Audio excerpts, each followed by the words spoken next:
What's going on, everybody? My name is Julian Cameron, the host of Straight Talk. Like this video, share this video, and let me know what you think in the comments. So, independent thought versus group thought. Let's talk about it. First, so the electoral votes for the presidential election have been certified. But Trump is still fighting, so there's still much to unfold concerning that. The vaccine has begun rolling out. People are passing out, having adverse reactions. So proceed with caution if you choose to get it. All right, so independent thought and group thought. What is all that about? Well, groupthink or group thought, we can define as a mode of thinking in which well-intentioned individuals accept a viewpoint or conclusion that represents a perceived group consensus, whether or not they believe it to be valid, correct, or optimal. You see, group think requires individuals to avoid raising controversial issues or alternative solutions. And within that, there's a loss of individual creativity, uniqueness, and of course, independent thinking. Group thinkers usually or tend to subscribe to a false sense of moral superiority because they believe that their belief, because it's held by many, is authoritative or mainstream.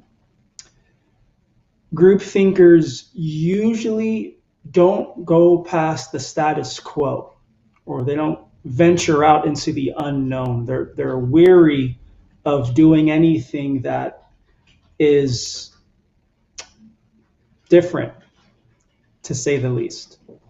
As a matter of fact, I have a clip here of an actual psychological experiment or test that professionals did to actually demonstrate the idea of group thinking. So take a look at this. Let's see here. Okay, check this out. Experiment is one of psychology's oldest and most popular pieces of research. A volunteer is told that he's taking part in a visual perception test. What he doesn't know is that the other participants are actors, and he's the only person taking part in the real test, which is actually about group conformity. Please begin. The experiment you will be taking part in today involves the perception of line length. Your task will be simply to look at the line here on the left and indicate which of the three lines on the right is equal to it in length. So, for example, if you... The actors have been told to match the wrong lines. The volunteer will be monitored to see if he gives the correct answer or if he goes along with the opinion of the group and gives the wrong answer. In the first test, the correct answer is 2. 1. 1. 1.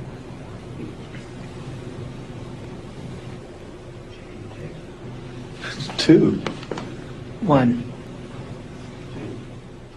Once again, the correct answer is 2. 3. 3. 3.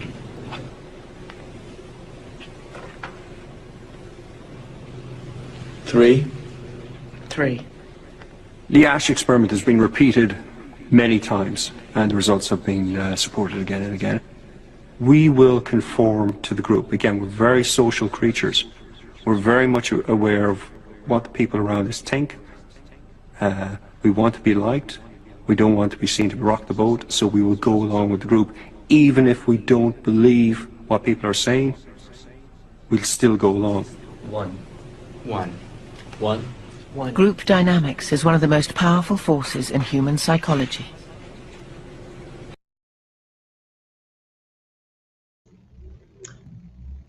Wow. So you saw it right there, right? There was that individual. All of them were actors, except for one. And there was a pretty obvious test there where they had to select the right answer. The test subject thought for himself on the first choice, and you could see his face. He seemed a bit bewildered that everybody was selecting the clearly wrong choice. Yet on the second, third, and however many attempts afterwards, he began to purposely choose the wrong answer, even though he could see it was wrong. He wanted to just go along with the popular opinion or what everybody else was saying, right? So that is an example of group thought. And then these psychologists, they said that they see these results repeated time after time after time.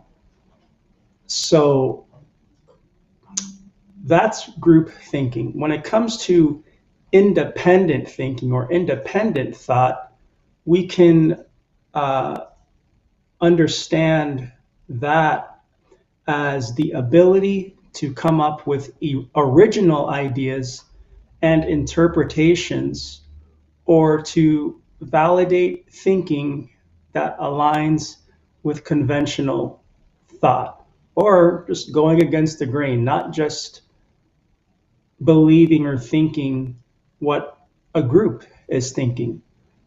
Independent thinking requires the courage and resilience to think for yourself in the face of social pressures. It's common for independent thinkers to be harshly criticized, made fun of, ostracized, and misunderstood. It's also common for independent thinkers to thrive, particularly where society is based on freedom, competition, and debate. So those who are, in the context of America, for example, where you can have the freedom to be and accomplish almost whatever you like, in that kind of society, independent thinkers tend to be the most successful because they're fearless, they're trailblazers, they're pioneers, they're risk takers. They don't just go along with the status quo. They think for themselves. They're willing to step out and do what's not popular, right? So that's independent thought. Now, looking at this from a generational context, something that we can, or to maybe help us understand is, so the baby boomer generation established more or less the norms and the mainstream values that our society was governed by. Then the millennials came along between the 80s and the 2000s and rebelled against the social norms, right? We see counter culture rising up against those values. And now Gen Z, those born after the year 2000,